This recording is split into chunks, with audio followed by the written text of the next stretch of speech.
Hi, and welcome to the X22 Report Spotlight. Today we have a returning guest, Harley Schlanger. Harley is a historian, a national spokesman. He's been covering the financial industry since the 80s for LaRouche PAC. That's LaRouchePAC.com. And I am very happy to have Harley back on the X22 Report Spotlight. Harley, welcome back to the Spotlight. Hi, Dave. How you doing? Hey, thanks for being here. I'm doing great. And I just want to talk about the elephant in the room right now. And a lot of people are talking about this. The mainstream media is really not covering this. They're covering a lot of other things, saying it's not really a big deal. But Trump came out yesterday and he released this statement that he's going to declassify everything. The text messages with Strzok and Page. He's going to be declassifying everything that went on with the FISA with Carter Page. Where do you think this is all going to lead? I mean, is this a bombshell moment right now? That's the word I was going to use. It is a bombshell because it hits the deep state right in the kisser. You know, their whole operation has been based on using the cover of classification to argue that you can't expose what we did because that would expose our deep plant agents possibly to being killed. Now, what are they really talking about? Who are their deep plant agents? You know, what Trump did with this declassification is rip the cover off a coup in progress. And the coup is being directed by a coordinated executive operation from the City of London, MI6, the highest levels of British intelligence, coordinating with the most corrupt networks of U.S. intelligence, the Obama intelligence community, the Brennans, the Clappers, the Comeys. Mueller is a part of this. And, you know, then you see the lower level operatives like Peter Strzok and McCabe and Bruce Orr, lower level in the sense that they weren't making policy, but they were carrying it out. They were loyal operators for a coup against the president that was a violation of our Constitution, a violation of many U.S. laws, a violation of the Code of Ethics for the FBI and the Justice Department. And we've seen bits and pieces of this with the Nunes Committee and other congressional committees. But now the whole ball of wax is going to be put into the open. And I can tell you that the FBI and the supporters of Comey and Mueller are not pleased at all by this. You can see Adam Schiff's eyes bugging out more than usual. Do you think the mainstream media is going to cover any of this? Well, I don't think they're going to cover the level of the freak out because they are trying to say that this is just Trump out to defend himself because he's in trouble now that Manafort pled guilty. You know, the narrative continues to be that sooner or later Mueller is going to find the Russian collusion and Trump is going to be finished. Now, in the meantime, they're doing everything they can to destroy the potential of the president to act. And the one thing I would say about what the media is not covering is some of the developments that Trump is either directly involved in coordinating or is at least a partner in carrying out, which are really a matter of life and death for the American people. The Korean, organization on the Korean Peninsula, for example. Today, President Moon of South Korea and Kim of North Korea met in a pretty much unprecedented historic meeting to map out the potential unification of these two countries on the basis of extended economic cooperation. You also had a very significant development today, a flanking action with President Putin of Russia and Erdogan of Turkey with their agreement to not launch an all-out assault into Idlib province, but to call the bluff of the West by essentially setting up a safe zone, trying to create a circumstance where civilians can leave if they want, or that the terrorists could leave if they want, to show that it's not the Syrians and the Russians that are at fault, but the West, including the British government, the French government, and this big mouth Nikki Haley and her buddy John Bolton, who are literally defending the al-Qaeda terrorists in Syria. So these are extraordinary developments that, along with Trump's declassification, should give a signal to those people who have been down in the dumps a little bit, thinking that all is lost. In fact, we're holding the upper hand on this. And if Trump keeps his nerve, and it looks like he will, and he keeps working behind the scenes with the handful of people who are supportive of him. And this includes people like Putin, Xi Jinping of China. With all the turmoil on the surface, underneath, there's a lot going on. And it's something that people just won't know because of the control of the media by this deep state apparatus. Now, does this stop the Mueller investigation? Because if this is all declassified and the FISA application and everything that we're seeing here is released, and we find out that it was done under false pretenses, what happens to the Mueller investigation? Well, I don't think Mueller's going to stop. I think he's committed to following this thing through to get a regime change in the United States. Part of the problem is that most of what we're going to find out from the declassified documents, we already know. We know that there was a network of people like Peter Strzok and Lisa Page, the two FBI agents who were involved in the Hillary email investigation. They were involved in the early phase of the Russiagate. They were openly telling people, we're going to stop Trump. They were working with Andrew McCabe, the deputy director of the FBI. Comey. They were also, on some level, we're going to find out they were briefing Obama. This has already been out, that one of their text messages said, POTUS wants to know about this. But if it all comes out in one centralized dump, it does present the opportunity for people who have been defending the president to be much more direct and aggressive in that defense. Now, will that stop Mueller? No. Is that going to force the New York Times to start telling the truth or the CNN to start telling the truth? Of course not. They're on a course to destroy this presidency. And I want to make one point here that, again, this is something that very few Americans are familiar with. But there's a top official from the German Defense Ministry during the 1990s and the first decade of the 21st century named Willy Wimmer. He was a top ally of Kohl, Helmut Kohl, very significant figure going back to the Reagan years. And he made the statement the other day, and it shocked everyone in Europe. He said, Donald Trump is the only thing standing between a war between the United States and Russia. And if Russiagate is successful, he said there will probably be a war, even a nuclear war in 2019. That is, if Trump is removed.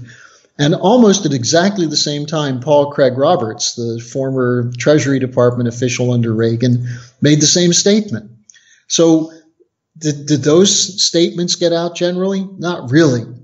But it's your job, it's my job to make sure that people know about these things. Now, just to go back to the Mueller question. Okay. I think that what we're going to see is the Democrats going on an even more frenzied drive to try and win the November 2018 midterm elections and create the circumstances where they'll control the committees, which means if Schiff is in charge of the committee instead of Nunes, they're going to try and put a clamp on it. That's why these midterms are so important. And that's why people who listen to the X-22 report need to make sure that not only do they vote, but they mobilize others. And it's a question of voting to back up the president against this coup.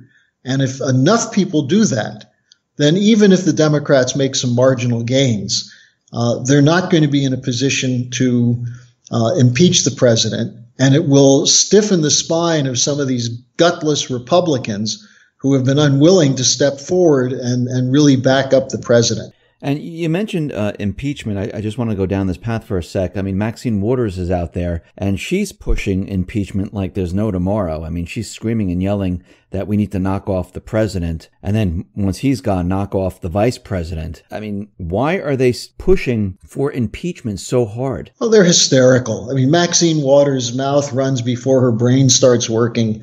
There's another character, Al Green, who represents Houston, who said the other day, he doesn't care if there are no grounds for impeachment. The president must be impeached. So, I mean, how much more blatant can they be? But you have to look at the people above these loudmouths. Who's pulling the strings on this? The deep state, which is largely a conglomeration of consultants, bankers, insurance operations, cartel networks, and the defense sector and the intelligence community, their whole view is that the Trump election destroyed the continuity that they expected with the Hillary victory. They thought the Bush-Obama policies would be continued with Hillary. And what Trump did is not just defeat Hillary. He made clear he was going to overturn the whole geopolitical domain, the trade agreements, the economic policies, the relations with Russia, the U.S. no longer supporting regime change wars, even the special relationship with Great Britain. He doesn't really care about that. He's concerned about what is needed for the American people. And this goes against the deep state. It goes against the post-Cold War agreement between Democrats and Republicans to have neoconservative strategic policies, namely war, and neoliberal economic policies, namely bailouts and free money for the wealthiest people to speculate while grinding down the population and destroying American manufacturing and productivity. So Trump threatens all of that. And that's why you see people squawking like Maxine Waters and Al Green and Adam Schiff, who in themselves, they're very minor figures. They don't represent much. And that's why it's so important that this narrative be shut down. And by declassifying these papers, including what was in the FISA warrant and then these other backdoor investigations being run by top people in the Justice Department, including Rosenstein. Rosenstein's fingerprints are all over this. So by doing this, Trump is putting in the hands of his allies the ammunition needed to destroy this operation. And it doesn't just mean an election victory or a few positions here or there. It means the agreements that have worked for the last 30 years to make a handful of people super wealthy and super powerful who can destroy nations by their policies, at the drop of a hat. They're about to lose everything. And that's why it's so important for people to realize that we're entering into a new strategic geometry, which, by the way, will include some very significant changes in finance and economics, including the move away from the funny money central banking policies towards something based on physical economy and possibly gold. I'll get into that. We'll get into the economy in just a minute, but I wanted to ask you questions about Sessions. Since this will be the FISA will be declassified, and Sessions recused himself because of Russian collusion, and he wasn't going to be part of the case, and he handed it off to Rosenstein. Now that all of this is turning out to be fake, and once all this information comes out and we find out there was no Russian collusion, can he now unrecuse himself from this? I think after the November midterm Sessions is gone. He has proven that he's not effective in doing his job. It's not a question of whether he's defending Trump or not. He's allowing corrupt, immoral elements in the Justice Department to break the law and to run a coup against an elected president, which is not just against the president, but against the American people that voted for him, that enabled him to win the presidency. So, I think that I'm not sure we'd want Sessions to unrecuse himself because I'm not sure he's a competent person. I think the president has to find someone who understands the situation and put someone like that in there who will fight for the Constitution and fight tooth and nail for it. Okay. And how deep do you think this goes? I mean, you're talking about the surface layer and you're talking about, Adam Schiff. Will this lead all the way back to Obama or Clinton or any Loretta Lynch? Oh, absolutely. I mean, look at Hillary Clinton. If you look at the FISA warrants, you look at the whole Russiagate story, the Russian meddling, Trump collusion, where did that come from? It was paid for by the Clinton campaign through a company, Fusion GPS, that hired the wife of the number 4 person in the Justice Department, Bruce Orr's wife, Nellie. This is a company that worked with a so-called former top official of British intelligence, Christopher Steele, who was backed by the former head of MI6, Sir Richard Dearlove. So Hillary Clinton is in bed with the top networks, and that's a disgusting thought, Hillary in bed with someone. But this is the reality of it, that this is why they're so frightened that this thing is going to come out. As for Obama, he's up to his neck in it. Why do you think Obama's out campaigning right now? Because if he's afraid that if there's not a blue wave, then he's going to be the next person called in. And, I'm not talking about hidden sealed indictments. I'm talking about the possibility in the open to show that these people are lawbreakers. They're serial lawbreakers. And they deserve their time in court and before grand juries and probably in prison.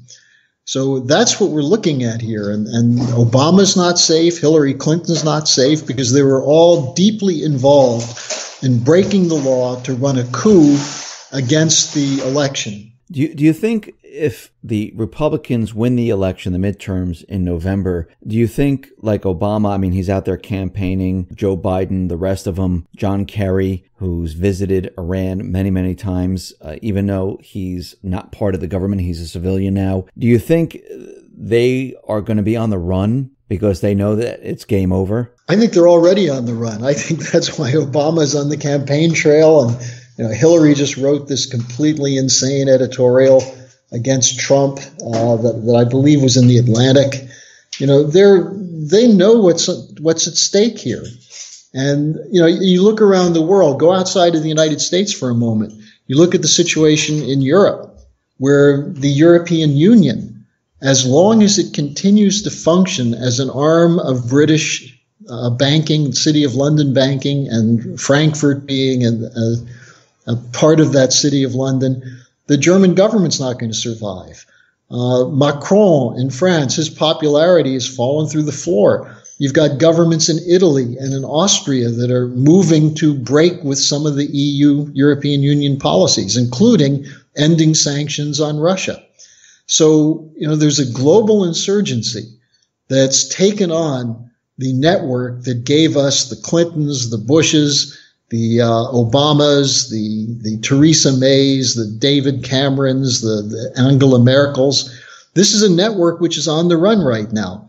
And you would never know it from reading the media because, they tell you that these are the people making policy. But, Merkel's coalition is the SPD, the CDU, and the CSU. Those three parties are below 50% right now. The Tory party is in a state of collapse in the United Kingdom. So just as we see the Democratic and Republican parties are unpopular, what's popular? Well, Trump was popular because he wasn't controlled by either party. If the deep state, the cabal, doesn't get their way and everything starts to fall apart, and it's already starting to fall apart around them, and they're talking about impeachment, which we just discussed, most likely they won't get impeachment. Do you think they will take this to the next level, and I'm talking about an assassination, to get him out of office, to make this all stop? I wouldn't be surprised. I think they have several fallback options. One is we saw the game plan in the Woodward book and in the New York Times anonymous op-ed, basically saying that people are talking about Trump being crazy, Trump can't handle the job, the 25th Amendment. Those have been in the background all along. Assassination is a possibility, but there are two other possibilities. One is war. Why do you think the British keep bringing up the Skripal affair, to try and say the Russians are out to poison people? Why do they keep bringing out the White Helmets, this fraudulent gang that is conducting false flag chemical weapons stories to try and launch a strike in Syria that could very well hit Russia? So war is another one of their options. And when you have a loose cannon like the crazy Bibi Netanyahu and his gang of hardcore Zionist fanatics, that's another element that can be thrown into that. And then there's a third option, which is pulling the plug on the financial system. One of the things that President Trump has been campaigning on is the so-called recovery. Now, I think it's very weak. I don't think this is quite what it's made out to be. And I think Trump correctly identified a stock market appreciation during the Obama years as not a recovery. But he's setting himself up by not going with an infrastructure program, by not going with Glass-Steagall to take on the runaway banks. He's being set up for them to pull the plug on the stock market, and then the great Trump recovery becomes the great Trump collapse. Now, one thing I'll tell you, Dave, that is interesting on the financial side of things, Roger Stone reported the other day that in discussions with Larry Kudlow, he raised the question to Kudlow, why has Trump not done anything with Glass-Steagall? And Kudlow said, it's coming. So I think, again, in the background, there's a lot of discussion of things that you and I have talked about for years that are not yet in front of the public. But this is what scares the hell out of the deep state. Glass-Steagall would force the major investment banks in this country and the big commercial banks, the too big to fail banks, to eat their losses because they would no longer be backed up by the Federal Reserve or government money. And there goes their power. So that's what they're scared of. Before, when Trump was a candidate, he said, the bubbles in the stock market, bubbles everywhere. We see it. This is, not a recovery. And when he became president, he saw that everything that he thought was right. And he used the same manipulation to make the economy look a lot better than it was, to try to stop the deep state and the establishment from saying, listen, he destroyed the economy. It's broken. And, they were going to blame it on him. By him switching the GDP calculations, by him continuing with the manipulation of unemployment, he made the economy look like it was a lot better. It's a lot better than it really is. I mean, just by tweaking some numbers. And this strategy might be to say, hey, look, I made the economy great. If this news comes out about the declassification and the market falls, it's because of that. If the Fed raises rates and the system starts to break down, I can blame the Fed. Maybe this is part of a plan where he's trying to stop those from blaming him for the economy failing. Yeah, he's already laid the groundwork for that with a couple of his messages to the chairman of the Federal Reserve about the raising interest rates. He's also been talking to people about restoring manufacturing, and there are some jobs that have come back. There are some signs that there are a few of these things that are working. But here's the problem. If you have Gary Cohn, as he did for the longest time, as his lead economic advisor, and Mnuchin as his Treasury Secretary. These are two Wall Street guys. I think that he made a calculation that he's going to staff his inner circle with people who are part of the establishment, but keep them on a leash and make the policies himself. And the problem is that might have worked had it not been for Russiagate. But the whole Mueller investigation and the attack on Trump has forced him to spend most of his time looking over his shoulder to make sure he's not going to get knifed in the back. And so he's been hindered in what he wanted to do strategically and economically. But I think he figured that the most important thing was the strategic concerns. And so he moved aggressively to work out the Korean situation, which was a really dangerous immediate problem. And it's moving brilliantly. I mean, this is something Kim Jong-un made the point, I will denuclearize while Trump is still in office. Now, that should have been headline story day after day. It barely got mentioned. The situation in the Middle East, you mentioned that the U.S. is coordinating, the U.S. military is coordinating with Russia on a number of things. We haven't had a war yet, despite what Bolton's trying to do, what Theresa May's trying to do. I think Trump's relationship with Putin has been very important in that. So I think he started out by saying he's got to deal with this strategic mess that was created by Bush and Obama with the wars. Now, it's hard to unravel because there are things that we are doing, the United States is doing under Trump, that are not good. I mean, we did twice bomb Syria, send missiles against Syria, claiming they used chemical weapons, when it was clear they didn't. We did accept the British explanation for the chemical warfare against the Russian defector Skripal, even though it's obvious that that was another fraud. So there's some things there that don't quite make sense, just as supporting a stock market bubble as a recovery doesn't make sense. But I think there's a direction underneath it. And what I would like to see is the president be much more open and aggressive in addressing what he's doing and tell people, here's what I'm doing on Korea. Do you want a nuclear war with Korea or not?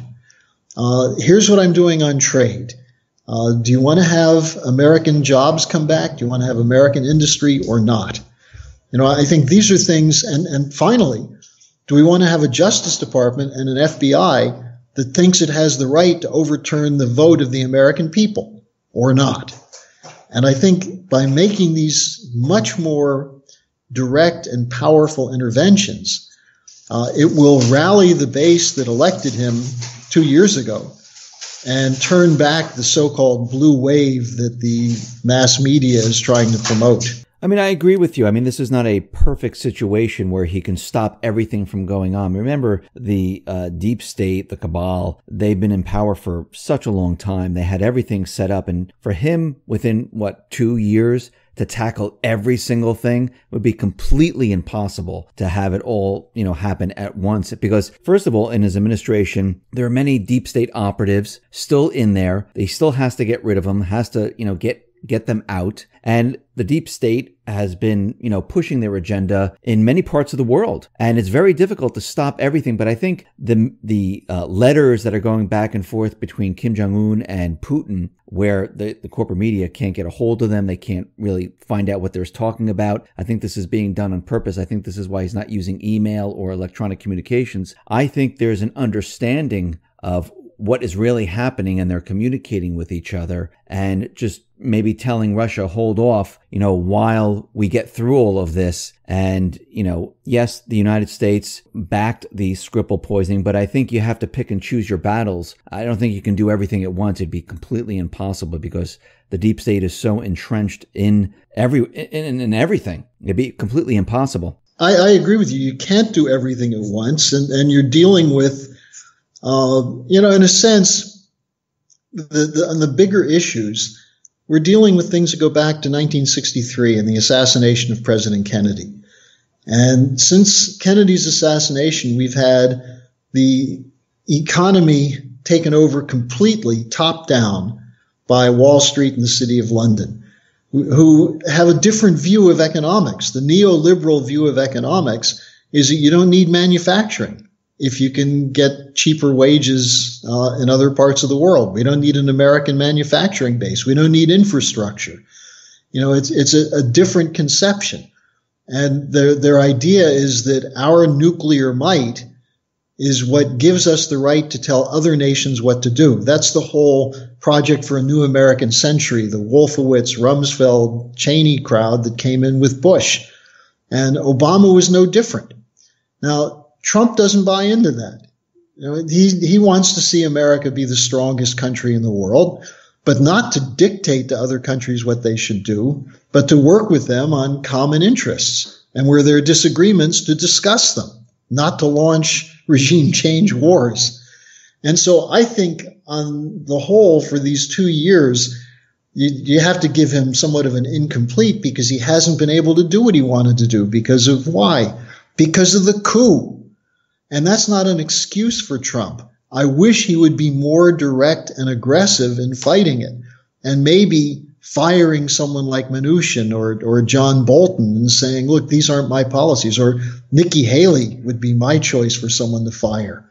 But, I think the important thing is that if he has 2 more years to operate, where he can then follow through the initiatives he's taken with Putin and Xi Jinping, follow through on the restructuring of the financial system so that he can then move against this funny money policy of the Federal Reserve, of the so-called central banks, we'll see dramatic changes. And the most important reason I think that this is what's going on is because of the reaction against him. The absolute hysteria that you see on the pages of the New York Times and on CNN, MSNBC, even Fox, every day, the blowback against Trump. It tells a bigger story than virtually anything else. And so people have to take heart in this and realize we're in an ongoing battle. The battle wasn't decided in November 2016. It's still in front of us. And we need the American people on their toes and put their thinking caps on and go out and mobilize the population. Do you think his ultimate plan is to nationalize maybe the Fed? I would hope so. I think the Fed is an albatross around our necks. It's unconstitutional. It gives the power of credit to the hands of private interests who often have a very different view of what economic policy should be. Their view is that the first priority is to protect the big banks. And the big banks right now are bloated with trillions of dollars of worthless debt. Now, instead of having that written down in 2008 when we had the first shock, what they did is they gave them 20-something trillion, estimates range from 21 to 28 trillion dollars to mostly banks and shadow banking system, insurance companies, and so on, to allow them to keep trading worthless financial paper at the face value as opposed to the real value.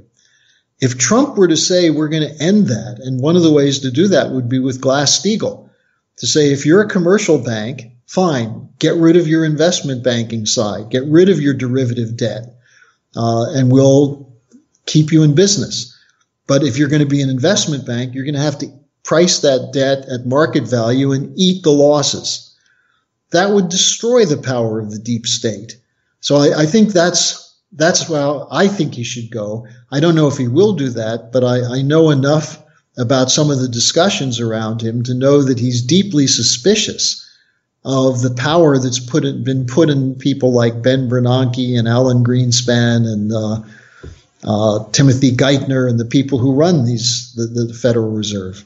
Harley, thank you very much for being on the X22 Report Spotlight. Once again, how can people see your work? Well, they can get to my blog, and the best way to do that is to send me an email, and I'll send you a link.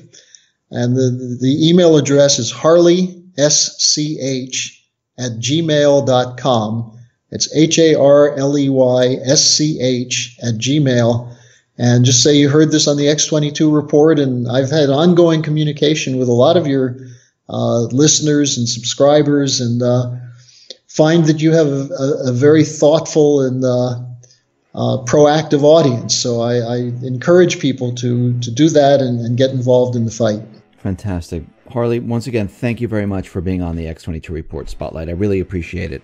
Okay, see you soon.